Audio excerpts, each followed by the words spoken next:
جیسا کہ قریب ہی زمانے میں مرزا غلام احمد قادیانی نے جھوٹا نبوت کا دعویٰ کیا،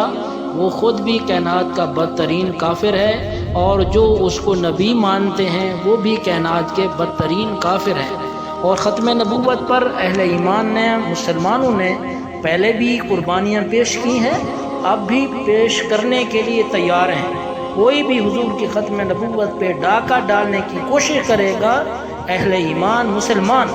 وہ اہل سنت والجماعت دیوبند کی صورت میں ہو،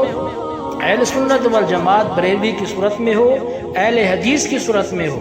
یہ حضور نبی کریم صلی اللہ علیہ وسلم کی ختم نبوت کا پہرا دیں گے، مال لٹا کر، اولاد لٹا کر، جان لٹا کر، لیکن اپنے نبی پاک صلی اللہ علیہ وسلم کی عزت اور ناموس سے پیچھے نہیں ہٹیں گے، اور یہ اپنا سب کچھ حضور کی ختم نبوت پر قربان کرنے کے لیے تیار ہے۔ اور جب یہ تحریکیں چلی تھیں اس وقت بھی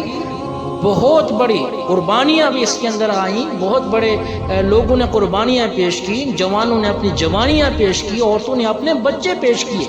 یہاں تک بھی واقعات میں آتا ہے کہ ایک جگہ بیان ہو رہا ہے، ختم نبوت پر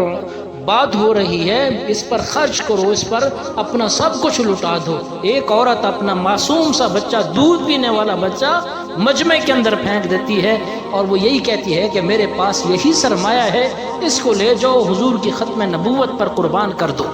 ایک نوجوان ہے، کتابیں اٹھا کر پارک میں جا رہا ہے، آوازیں آ رہی ہیں، گولیاں چل رہی ہیں، پوچھا کسی سے یہ کیا ہو رہا ہے، بتانے والوں نے بتایا حضور کی ختم نبوت پر پہرا دینے والوں پر گولیاں چلنے کا آرڈر آ گیا ہے، گولیاں چل رہی ہیں، وہ جانیں پیش کر رہے ہیں۔ وہ نوجوان ایک دکاندار کو کہنے لگا، چاچا یہ کتابیں سنبھالو، آج تک پڑھتے رہے،